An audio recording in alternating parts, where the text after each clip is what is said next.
Good morning भाई लोगों। सबसे पहले तो आप सभी को दिल से धन्यवाद कि आप लोगों ने मेरे को इतना सारा प्यार दिया है।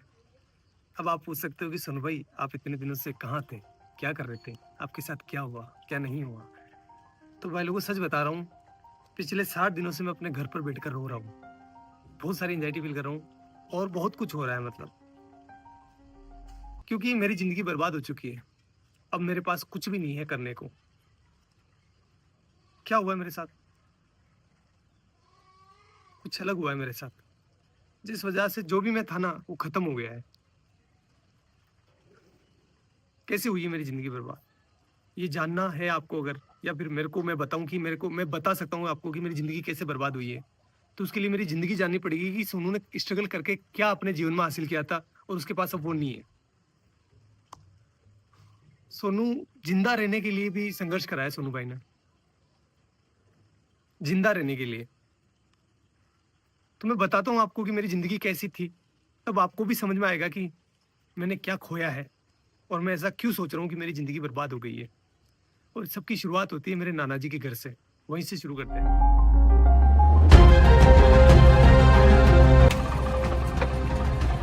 गाइस ये है मेरे नाना नानी का घर, जहां पर मेरा जन्म हुआ था। चलो अंदर चलकर देखते हैं कौन कौन है। गाइस मम्मी है, मम्मी मम्मी से बात करते हैं। दोग जी मामी कैसे हो? बढ़िया, ठीक। क्या कर रहे हो?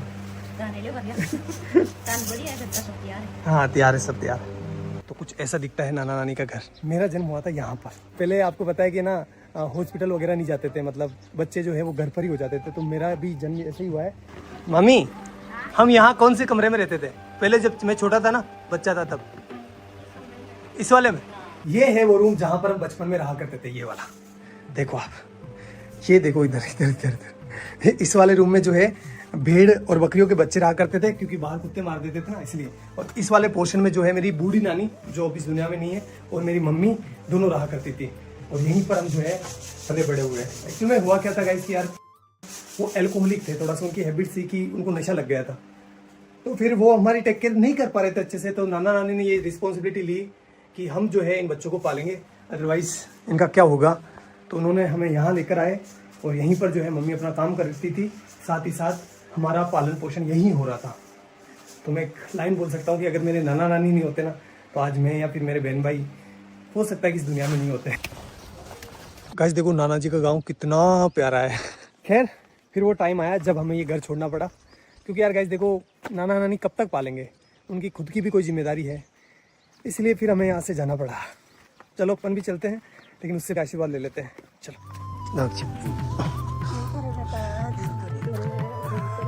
मेरी नानी है, आपको बाद में बताऊंगा इनके बारे में भी। और अपने गांव आते ही हमें घरेलू परिस्थितियों के कारण अपने घर नहीं घुसने दिया गया, इसलिए हमने बड़े पापा की कोठी का चुनाव किया। म्याऊ म्याऊ।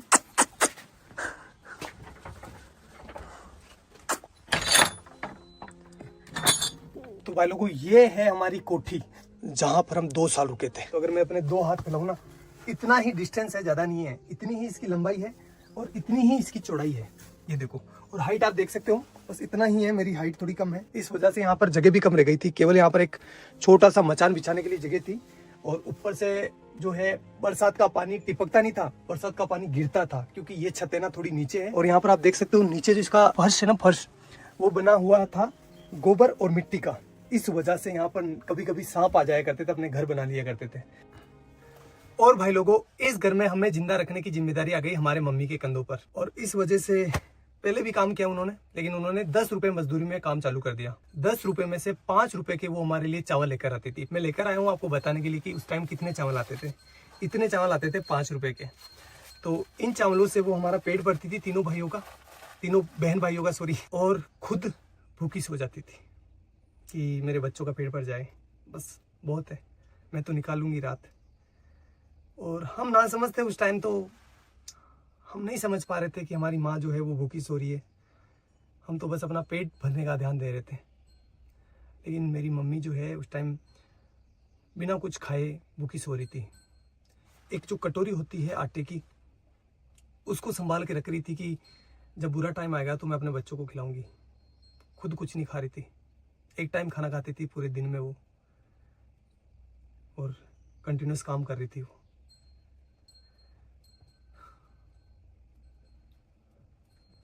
और ये सारी चीज़ें हम बच्चे नहीं समझ पा रहे थे, हमारा माइंड उतना डेवलप नहीं था कि हम ये इतनी भारी चीज़ें समझ पाए। हम तो अपना पेट भरते, खेलते और अच्छे थे। मम्मी को ही पता है कि वो हमें कैसे जिंदा रख रही है। मदर इंडिया, यही तो मदर इंडिया है। सारे दुख खुद रख लेती है और अपने बच्चों तक किसी भी प्रकार की प्रॉब्लम्स नहीं पहुंचने देती है। बाबड़ी कोई का लोन भी मांग पाने की दान की जाती कदू काही माती गणा दोरा तेना पडल्या हाँ तेना गणा दोरा पडल्या रे भाई थारी मात तो सब्जी बेचती, लेडीज रहती, भाई दो आती, तेने खुआती बा भूखी रहती, भाई मार ससुरी भूखा। ताना दूध पायो, तेने रोटी खुआई, गणी दोरी का मकमारा, तो मात का दान की जाती, हाँ ते भरा का केवन का ते बली दूध ने भरे क्यों, मैं ते दिए किस कोई केव, गणा दोरा पहले तो बा। और भाई लोगों, इस वाली छत की ना एक स्पेशल कहानी है, बताता हूँ मैं आपको। पर मैं, मेरा भाई और मेरी बहन बैठे थे शाम को, और हम राह देख रहे थे कि हमारे लिए कोई खाना लेकर आएगा, क्योंकि हमारी मम्मी जो थी वो गांव चली गई थी किसी कारणवश, तो हमारे लिए खाना नहीं बना था उस टाइम। कोई भी खाना लेकर नहीं आया और हम तीनों बहन भाई भूखे ही सोए। यही जगह थी वो, सेम टू सेम। एक बात बताऊँ आपको, जब आप भूखे होते हैं ना तो आपको अच्छे से नींद नहीं आती। देख लेना एक बार। चलो मैं आपको अपनी बहन से मिलवाता हूँ। अगर भाई नहीं होता अपना तो अपन आज क्या होते हैं, कहाँ पर होते हैं? कुछ भी नहीं होते हैं, कुछ भी वजूद नहीं होता हमारा। जिंदा होते? नहीं हाँ? नहीं। भाई ने क्या किया अपने लिए? बहुत मेहनत की, बहुत हमें शिक्षित किया। बड़े भाई ने हमें सब कुछ सिखाया, सब कुछ दिया। गाइस बात है 2008 की, जब मेरा बड़ा वाला भाई इस पीछे वाले स्कूल में पढ़ाई करता था। उस टाइम हुआ क्या था, कुछ शरारती बच्चों ने स्कूल की घंटी जो बेल होती है उसको छुपा लिया था, और उसका सारा इल्जाम मेरे भाई पर लग गया। भाई को स्कूल से सस्पेंड कर दिया गया। देन हमने जैसे तैसे कर करा के भाई का एडमिशन जो है वो बाहर की स्कूल में करवा दिया, जहाँ पर वो कुछ किराया देकर स्कूल चला जाता था। 2 रुपये लगते थे शायद उस टाइम किराए के, या 1 रुपया लगता था, आई डोंट नो फुल्ली। फिर कुछ समय बीता, उसके बाद मैंने और मेरी बहन ने 5वीं क्लास पास कर ली, और हम जब 6ठी क्लास में यहाँ पर एडमिशन लेने आए तो हमें बोला गया कि आपके भाई ने जो घंटी छुपाई थी उसको जो है आपको भरना पड़ेगा, अदरवाइज़ आपका एडमिशन नहीं होगा। तो उस टाइम 350 रुपये, 360 रुपये जो है उस घंटी के देने थे। 1 महीने से ज़्यादा टाइम लग गया 360 रुपये का जुगाड़ करते करते, इसलिए उस साल हमारा एडमिशन नहीं हो पाया और यहाँ पर जो है एडमिशन बंद हो गए। अब घर वाले हमें किराया देकर किसी दूसरी स्कूल नहीं भेज सकते थे, क्योंकि वो अफोर्ड नहीं कर पाते उस टाइम, और हम छोटे बच्चे थे तो किसी दूसरे गांव भी स्कूल नहीं जा पाते, क्योंकि दूर था ना। हमारा गांव काफ़ी बड़ा है, तो हम दूसरी जगह अगर जाएंगे ना तो हमें कम से कम 3-4 किलोमीटर जो है पैदल चलना पड़ेगा। तो छोटे बच्चे थे तो नहीं हो पाया वो सारी चीज़, और हमारा 1 साल पूरा बर्बाद हो गया। फिर मेरे बड़े वाले भाई ने एक भारी डिसीजन ले लिया, और उसने अपनी सारी पढ़ाई छोड़कर, अपनी सारी ज़िंदगी दांव पर लगाकर मेरी और मेरे बहन के लिए काम चालू कर दिया। उसने फर्स्ट काम चालू करा मंडी में, जो सब्जी मंडी होती ना, वहाँ पर। गाइस मैं हूँ अभी उस सब्जी मंडी के अंदर, जहाँ से मेरा भाई सब्जी खरीदता था। 15-20 किलो वजन को अपने सर पर रखकर मेरा गांव जो कि यहाँ से 20-25 किलोमीटर दूर है, वहाँ पर लेकर जाता था। वो सब्जी, वो फल फ्रूट बेचता था, जिससे कि कुछ पैसा आए और वो अपने बहन भाइयों का पेट भर सके, अपनी माँ के सर पर जो बच्चों का पालने का भार था उसको कम कर सके। और ये वो काम कर रहा था जब उसकी उम्र है ना 16 साल थी। वो बाल श्रम कर रहा था। क्यों? क्योंकि अपने बहन भाइयों को जिंदा रख सके और उनको अच्छी एजुकेशन दे सके। घर में कई सामान नहीं रहा तो दोनों बहन भाई सब्जी लेवा जाता, मैं दोनों जेर बेचवा जाता। ये वो चौराया है जहाँ पर मेरा भाई सब्जी लेकर उतरता था और उसे एक एक घर बेचने जाता था। चलो मैं आपको दिखाता हूँ कि वो इतना सारा वजन लेकर कितना पैदल चलता था।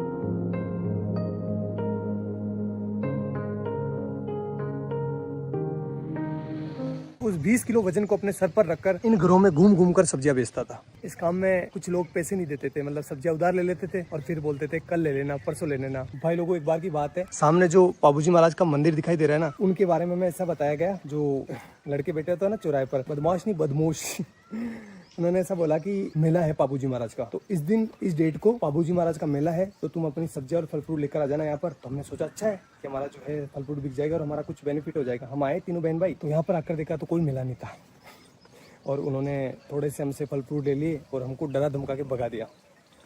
तो एट दी एंड धंधा जो है वो इतना अच्छा चल नहीं रहा था, इसलिए उस काम को भी हमें छोड़ना पड़ा। हमें नहीं, मतलब भाई को छोड़ना पड़ा।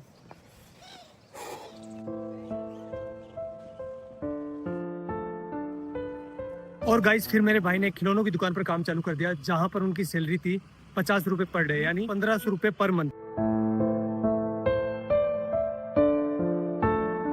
1 महीने बाद जब भाई की सैलरी आई तो उसने लगभग आधा भाग यानी 700 रुपए के आसपास मेरे और मेरी बहन के लिए बुक्स लेने में खर्च कर दिया, जबकि खुद काम पर फटे हुए कपड़े पहनकर जा रहा था। वो चाहता तो अपने लिए कपड़े ले सकता था ना, लेकिन नहीं लिए उसने। लेकिन हम खुश थे। क्यों खुश थे? क्योंकि पहली बार रजिस्टर आया था, पहली बार हेल्प बुक आई थी। अब हमारे भी अच्छे दोस्त बनेंगे। यार बुक्स अच्छी आती है तो दोस्त आते ही है ना, भाई तेरी हेल्प बुक दे दे। तो हमारा कॉन्फिडेंस है ना सीधा आसमान चला गया।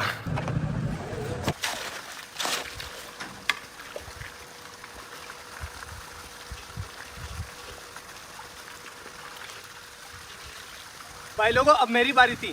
जो भी मैंने लिया है ना उसको वापस रिटर्न करने की, इसलिए मैं काम करने लग गया। साथ ही साथ अब बड़ा हो गया था, इसलिए मैं अजमेर वाली स्कूल में जाने लगा बस से, और वो भी साइंस बायो पढ़ने। तो बताता हूँ मैं आपको ये मैंने कैसे किया। गाइस, ये जो सामने सीमेंट की फैक्ट्री देख रहे हो ना, इसकी दीवार बनाई है ये वाली। ये गाइस, ये मैंने अपने हाथों से डलवाई है। अब तो खराब भी होने लगी। बताओ ये भाग भाग सोनू, भाग भाग भाग भाग। गाइस, अब तो मैं भाग भी नहीं पा रहा हूँ। पहले ना इतना दूर, लगभग ये होगा 600 मीटर दूर, एक पूरा सीमेंट का कट्टा जो कि 50 kg वेट का, यहाँ पर पटक कर अपने कंधे पर, और एक साइड जो है ना वो चिमनी लगी हुई है, वहाँ से लेकर उस वाले कोने से जहाँ से अपन आए थे ना वहाँ पर लेकर जाता था। अरे भगवान, इसका ठेकेदार इतना खड़ूस था। जब मैं बोलता था ना, मैं छोटा था तो दर्द तो होता है यार, 50 किलो का कट्टा लेकर जाता था तो पेन हो रहा था मेरे को। तो मैंने बोला सर कि मेरे से ना ये लेकर नहीं जा पा रहा हूँ मैं इसको। तो बोला कि काम पर क्यों आया है, पैसे किस बात के मिलेंगे, ऐसे बोलते थे। करना पड़ता था भाई। तो ये वाला काम तो मेरे को ज़िंदगी भर याद रहेगा, क्योंकि वो सीमेंट के कट्टों ने मेरी रीढ़ की हड्डी में प्रॉब्लम कर दी। गाइज, ये जो आप बिल्डिंग देख रहे हो ना, ये हमने बनाई है एक मजदूर के तौर पर। और गाइज, ये वाली जो टंकी आपको दिखाई दे रही है, ये बनवाई है। हाँ, ये जो दीवार आप देख रहे हो ना, ये सब कुछ भाई लोगों को भैंस चराते टाइम बायोलॉजी पढ़ने का मजा ही कुछ अलग होता है, क्योंकि एग्जाम्पल यहाँ पर सामने नहीं होते हैं। जब एक बगुला है ना भैंस के आसपास होता है तो उसका मतलब ये है कि वो सेब बोजिता कर रहा है। क्योंकि आप देख सकते हो जहाँ पर भैंसें चरी है ना, उसके पास एक बुगला है। ये देखो बुगला है। क्योंकि जब भैंस चारा खाती है ना तो चारा हिलने की वजह से उसके अंदर जो कीड़े होते हैं वो बाहर निकल जाते हैं, और ये बुगला उनको खाकर पेट भर लेता है। ये दो जीवों का एक संबंध है जिसमें एक को कोई भी घाटा नहीं होता और दूसरे को फायदा हो जाता है। प्रेरित धाराओं से उत्पन्न होने वाले चुंबकीय क्षेत्र का मान सदैव इस प्रकार होता है कि वो उन कारणों का विरोध करता है जिसके कारण इसकी स्वयं की उत्पत्ति हुई है। अरे डब डब डब डब जा।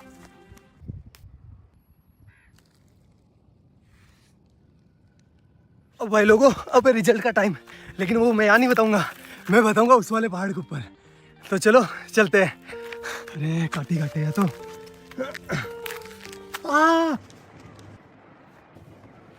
अब भाई लोगों, मेरा आ गया 12th का रिजल्ट। परसेंटेज तो कम ही बना है, फिर भी मैं आपको बता देता हूँ।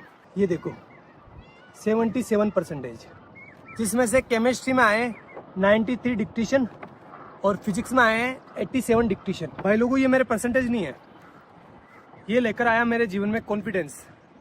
अभी तक भी मेरे जीवन में कोई हार्ड काम आता है ना तो मेरे को अंदर से आवाज़ आती है कि तू कर लेगा, डर मत, तू कर लेगा। लेकिन इस बार है ना, मेरे को सोनू का सूरज डूबता हुआ दिखाई दे रहा है।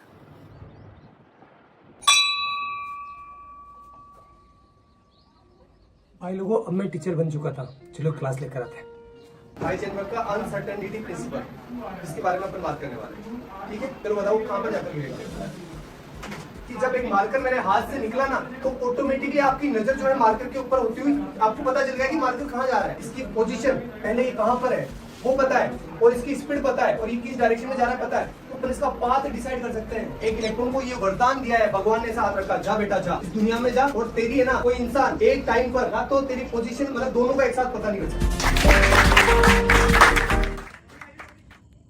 फिर ऐसे करते करते मैं टीचर बन गया, और मेरे पास बहुत काम था। 3-4 कोचिंग ऑफलाइन जाता था, 1-2 ऑनलाइन थी, मतलब मस्त। और जो भी चीज़ें मैंने अपने परिवार के लिए सोची थी, भाई के लिए, मम्मी के लिए, वो मैं कर रहा था अच्छे से, कोई दिक्कत नहीं थी। उसी टाइम मेरे पास आया भैया का कॉल, सीधा टीम से भैया का कॉल। इतना खुश हो गया था मैं यार, भैया का, इतने बड़े आदमी का कॉल डायरेक्ट आया था मेरे पास।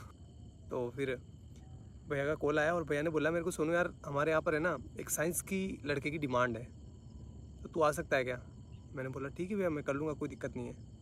तो फिर मैंने वहाँ पर मतलब ऑफिस में पार्ट टाइम जॉब चालू कर दिया। 2-3 घंटे के लिए जाता था, केमिस्ट्री से रिलेटेड और फिजिक्स से रिलेटेड, मतलब ऑल ओवर साइंस का काम मैं संभालने लगा। और ऐसे करते करते करते करते 2 महीने निकले।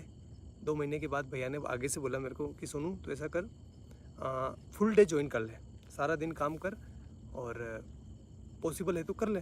घर वालों से बात करी, घर वालों ने, मेरे बड़े वाले भाई से मैंने पूछा तो उसने कहा कि यार देख तू ज्वाइन कर ले, कोई दिक्कत नहीं, अपने ही गाँव के तो कोई प्रॉब्लम नहीं होगी। मैंने कहा ठीक है कर लेता हूँ, इसमें क्या दिक्कत है, आपने बोल दिया तो वो सब आपसे आगे क्या है, कोई नहीं, कुछ नहीं है।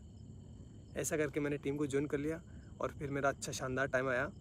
मैं बहुत अच्छा काम कर रहा था सभी चीज़ों में। मतलब पहले मैं साइंस से जुड़ा था, लेकिन अब मैं जो है ना वीडियो का एडिशन हो गया और भी बहुत सारी चीज़ें हो गई। कैमरा के पीछे बहुत सारी चीज़ें चलती है ना, मतलब पत्थर उठाना खड्डे खोदना, सारे काम जो भी हो सकता है सब कुछ कर रहा था। Everything I can do, I do that.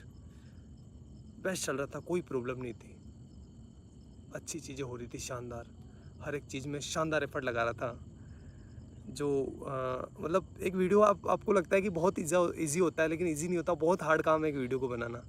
जैसे एग्जांपल के तौर पर मैं बोलूँ तो जो बनाना है ना, बनाना से पोटेशियम निकाला था, आपको याद होगा, वो 20-23 मिनट की वीडियो थी, अच्छी भी चली थी वो वीडियो। उस वीडियो को मैं संभाल रहा था पीछे, उसका सारा केमिस्ट्री मैं संभाल रहा था। उस वीडियो को गाइस शूट करते करते 2 से 3 महीने निकल गए, इतना एफर्ट लगाया इस पर, और वीडियो चली भी सही, आपका प्यार भी दिखा उसमें।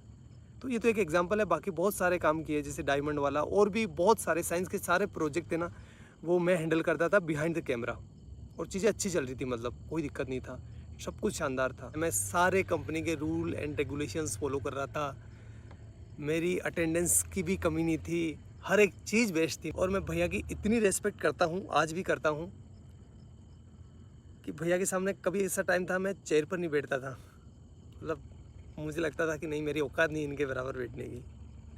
और आज तक मैं उनसे हैंडशेक नहीं करता, जब भी वो कुछ अच्छी चीज़ करते ना तो वो हैंडशेक करते थे, मैंने मतलब मेरा ऐसा था कि नहीं यार, भैया से हैंडशेक कैसे कर सकते हैं अपन, मैं उनके पैर छूता था, इतनी इस लेवल पर रिस्पेक्ट कर रहा था मैं।